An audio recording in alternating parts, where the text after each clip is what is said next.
During the mid-4th century, a group of nomadic herdsmen known as the Huns began to migrate westward from Central Asia into a region north and east of the Black Sea. Around 370, their arrival forced a number of groups, most notably the Goths, no, not those Goths, the other Goths, to migrate south and west rapidly. As Roman troops settled in the border regions, they were loath to answer the call to action. Simultaneously, the wealthy were concerned in trade centers such as Byzantium in the east. The east takes the professional troops, and the west is left to make deals with the settled Goths to secure the western borders. The Goths, as mentioned, were treated like second class citizens and taken for granted by the Romans. Throw in some mismanagement and corruption by regional governors, and what could possibly go wrong? Rome had been on the brink of collapse for a long time now. The rebellion by the Goths in 410 and the invasion of the Vandals in 455 were the straw that broke the camel's back. Consider from refugees to rulers. We have pressure from the Huns in their struggle for land and resources. The Goths were allowed to settle across the Danube. Now, there was mistreatment by Romans, and of course, the Goths rebelled. We now have the Battle of Adrianople, 378 Common Era. The Vandals now cross into Gaul at 406 Common Era, and Alaric's army sacks Rome in 410 of the Common Era. In 378, the Goths revolt. Specifically, the Roman army is sent to suppress them and is defeated, hence the Battle of Adrianople. But peace is only restored when the Romans gave the Goths goods, farmland, and enrolled them in the army under their own formal leadership. This will come back to bite them. When Theodosius divided the empire between his two young sons, their military advisors, including Stilicho, constantly would undermine one another. The Goths were clients of Rome for centuries, but appealed to Rome as refugees when the Huns first arrived. Romans permitted them to cross the Danube and settle throughout the empire, but they received food and supplies in exchange for their guarding against other migrant groups. As I mentioned in my introduction, the local officials would treat them poorly, predominantly forcing them into slavery in exchange for food. Now, Alaric, who was the leader of the Goths, advanced his agenda. He targeted the wealthier eastern provinces, led his army into Greece, looting or capturing many cities, including Athens. The Romans offered him a military command and encouraged him to move to Italy. It was with mastery of that command, Roman strategy, and logistics which allowed Alaric to move into Italy in 410 and promptly sack Rome. The Goths eventually would move into southern Gaul and Hispania, establishing the Visigothic kingdom. That is to say, the Western Gothic kingdom. Yes, that will be on the test. Others, later labeled the Ostrogoths, Ostra meaning Eastern, of course, would remain in Italy. The Vandals ultimately would settle throughout North Africa. Other tribes, including the Franks, Burgundians, would cross the Rhine into Gaul and establish kingdoms of their own. The Huns arrived in what is modern-day Hungary. They were probably hungry too, but they would force other peoples westward toward the Rhine. On New Year's Eve of 406, the Vandals would cross the Rhine, invade Gaul, and Stilicho made an alliance with Alaric, but would very soon fall from imperial favor, before, of course, Rome itself falls. Meanwhile, in Britannia abandoned its remaining legions in 410. The mixed population of Romans and Celts intermingled with German invaders, the Angles, the Saxons, and the Jutes. These tribes dominated all of the island within a few generations. Many of the Celts retreated to Wales and Scotland.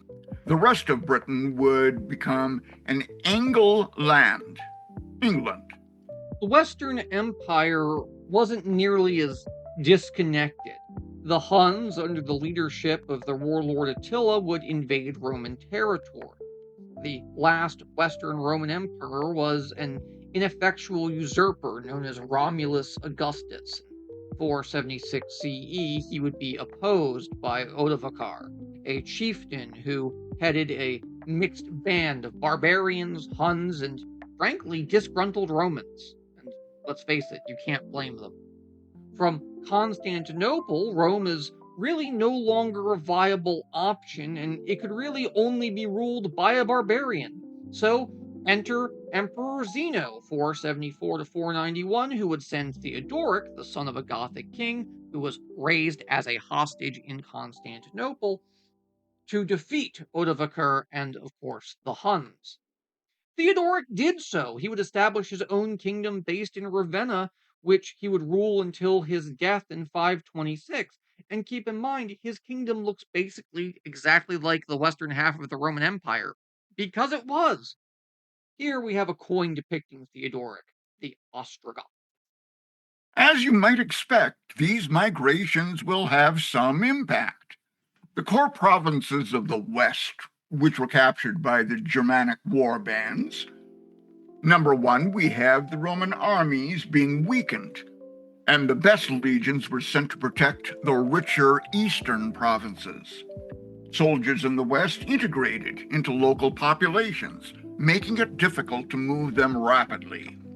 There was no mechanism for increasing the revenues needed to support the army.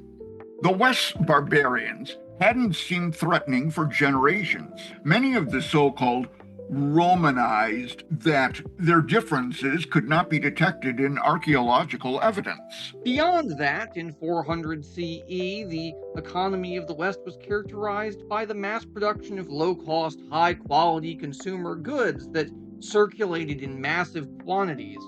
Gee, if only we had that problem in 2025. Although regional and local systems of exchange would continue well after 500 CE, long distance trade would, particularly in bulk goods, would break down and would only be sustained around the Mediterranean. As markets disappeared, skilled artisans had to find other ways to make a living or emigrate. The standards of living would gradually decline, as did the overall population. The population of Western Europe did not return to its 4th century levels for about another 1,000 years. Every territory lost or plundered was also lost tax revenue from Rome's perspective. 10 years after the Goths sacked Rome, the area could only produce 15% of the revenues granted in 407 CE. After 420 or so CE, when newcomers set up kingdoms in Gaul and Hispania, areas would cease to pay taxes at all, and instead, when the Vandals would capture North Africa in 439, it being the richest of all Rome's western territory, their last hope at maintaining any kind of control was lost. Meanwhile, in the Eastern Empire, there was prosperity during the 5th century. While the West fell, there was a thriving economy, which made it easier to equip and maintain a strong fighting force. Cities remained centers of commerce and industry. The citizens possessed greater taxable wealth and could sustain an imperial bureaucracy. The potential invaders could be bought off or bribed to direct their attention elsewhere. After the 5th century, these differences were exacerbated. Indeed, while some things change, others stay the same. Remember, for the 99%, those farmers in question, the guy you'd pay taxes to before just changes. And guess what? You're still paying taxes, but old boss, same as the new boss.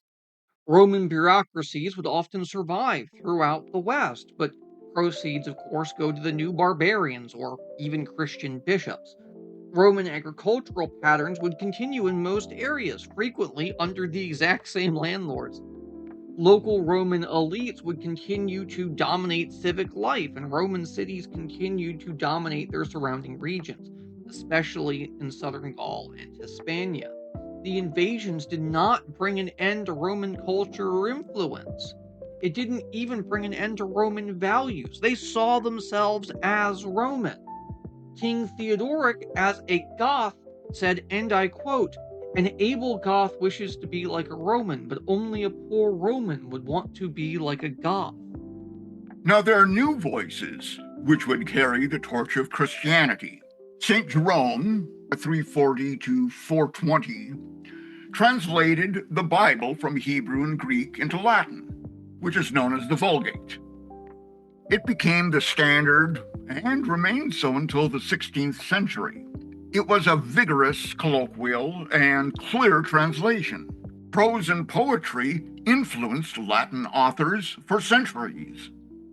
As an influential commentator on the Bible, he would encourage allegorical readings as well as its literal historical meaning. He was among the first to argue that pagan learning should be studied by Christians and adapted to Christian aims. But the temptation to appreciate classical literature for its own sake and not for the light it shed on Christian truths would also be an argument in and of itself. His work became that of a righteous ascetic and a fervent promoter of monasticism. We'll get onto that later. But he also had a very narrow view of women's roles, so he's far from perfect. He would influence some of the later Christian teachers, and not in the best way. But suffice to say, in the first 5 centuries of its existence, Christianity was successful in converting large numbers of pagans. Let's ask ourselves then, what forces were at work in the later Roman Empire and the period of late antiquity, which all contributed to Christianity? Why do you think the Roman Empire was so successfully Christianized? Now, the tensions between the church and state are now on the rise. The subject of authority was up for debate. We have Ambrose, circa 340 to 397, was an aristocrat who helped define the relationship between the sacred authority of the church and the secular authority of worldly leaders. As the Patriarch of Milan, he rebuked the Emperor Theodosius for a mismanaged massacre of innocent civilians in Thessalonica. Theodosius did penance for his sins before entering the cathedral. Ambrose declared, "The emperor is within the church, not above the church." Ambrose, the Bishop of Milan, mentor of Augustine and Saint, certainly accomplished much. Creator of the Ambrosian chant, composer of music, opponent of Arianism, and an academic, he strove for a strong separation of church and state. In his view, the government should not be subordinate, but rather follow the moral authority which is exemplified in his coronation of Theodosius I and, of course, his public repentance for said massacre. But before we move on, I want to give you an example. How about on the duties of ministers? It was influenced by Cicero's On Duties, but unlike Cicero, Ambrose argued that the motive and goal of human conduct should be the reverence for God, not social or political advancement. Ambrose argued that God assists all Christians by sharing with them the power of divine grace, but extends more grace to some rather than others. This is how he justifies inequality.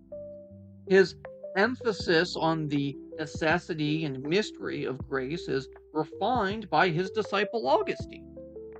One Christian who certainly got some assistance from God was Augustine. He lived between 354 and 430 and was perhaps the most important Christian thinker of all time. His theology is essential to the doctrine of the medieval church. After a spiritual epiphany, he decided to embrace Christianity at the age of 33. His skills as a preacher and commentator led to his rapid advancement in the church hierarchy, and he returned to Africa as the Bishop of Hippia Regis in 395 Common Era. He wrote more than 100 treatises, analyzing problems of Christian belief. Basic question: if humanity is the creation of an omnipotent God whose nature is entirely good, why are human beings so profoundly sinful? Well, hardly basic, St. Augustine argued that humans cannot achieve salvation on their own. God grants grace to some and not others. He predestines a portion of the human race to salvation and sentences the rest to damnation. The basis for God's choice is, of course, a mystery and shrouded in his omnipotence. He understood that a certain amount of education is needed to understand the Bible. He approved that some Christians should acquire a classic education as long as they directed their learning toward its proper end, the study of the Bible. Along with Jerome, Augustine formulated the rationale for Christianity's preservation of the past, particularly the pagan past. When Rome was sacked in 410, traditional Romans blamed Christianity for it, and Augustine wrote The City of God in response. Now, the City of God, as he argues, would state that mankind is divided into two opposing societies: those who live in the world and those who seek eternal life. The former being the city of man, and the latter, of course, are predestined to salvation as members of the city of God. This is a time for classical preservation. The classics would be recycled to fit the new Christian ideology. They were involved in a classical selection of texts and gradual winnowing that had already occurred. Roman readers had little interest in the scientific works of an earlier age. The Romans also did not have much interest in Greek philosophy, drama, or epic poetry. Roman tastes ran toward comedies, novels, and pastiches of Latin classics. The pagan authors whose works were most useful to Christians, Cicero and Virgil, their texts that had educated students in the liberal arts that were preserved, but texts that could not be adapted to Christian purposes were subjected to careful editing. Censorship. A good old fashioned form of control, isn't it, though? The City of Man here is an image illustrating from a late medieval manuscript of Augustine's City of God, and displays the violence that characterizes the City of Man by showcasing one example from the Old Testament and another from Roman mythology. Here, Cain kills his brother Abel, while Romulus murders his brother Remus. Its message is that all human forms of government are the product of human sin. So let's consider then, how could classical learning be made applicable to the Christian life? Monastic education was one answer. In the West, the most influential proponent of the monastic movement was Benedict of Nursia, 480 to 547. He founded a monastery at Monte Cassino and urged his followers to his rule, notable for brevity, flexibility, and practicality. It established a carefully defined cycle of daily prayers, lessons, and communal worship. It laid down guidelines for what monks could eat and how the work of the monastery should be performed. Physical labor was encouraged, but the monks also had time for private study and contemplation. An abbot was the head of the monastery. The work of preserving selected classics and interpreting their meaning was increasingly performed by monks, instead of, let's say, feats of asceticism. Basil of Caesarea, 330 to 379, encouraged useful work and silent meditation. We must remember that the monastic tradition arose from naturally occurring communities that grew out of solitaries. These devotees to God held their own lands, raised funds, tithes were also paid in food, and considered copying texts an activity that purifies the soul. Distinct from The religious orders, to say friars, canons, clerks, and more recent religious congregations, these involve special works such as preaching, teaching, and, of course, liberating captives. While monks have variously labored in every case, this work is outside the monastic state, and therefore it fell to monasteries to copy texts, comment on and refine the translations, find a place for the pagan teachings of the ancient world in Christian society, and become centers of community and knowledge in a time of perceived chaos. While these were not the Dark Ages that Hollywood and the Victorians would have you believe, Western Rome was fading, and the church offered a security that local governors often could not. Figures such as Anicius, Manlius, Severinus, Boethius rose to the challenge of preserving classical thinkers. We have the last of the Romans, the goal of to preserve ancient learning by compiling a series of anthologies that explain classical texts in ways that were appropriate for Christian readers. It was devoted special attention to logic, translating several of Aristotle's treatises in Latin. We have the consolation of philosophy. Here is a depiction of Cassiodorus, this frontispiece from a Bible produced in a monastery in Britain around the year 700 depicts Cassiodorus as a copyist and keeper of books. Monasteries were instrumental in the changing form from the book from the ancient scroll and the modern codex. Because their parchment pages are heavy, codices are customarily stored in cupboards, laying flat, as you can see here. Classical learning entered the monastic curriculum.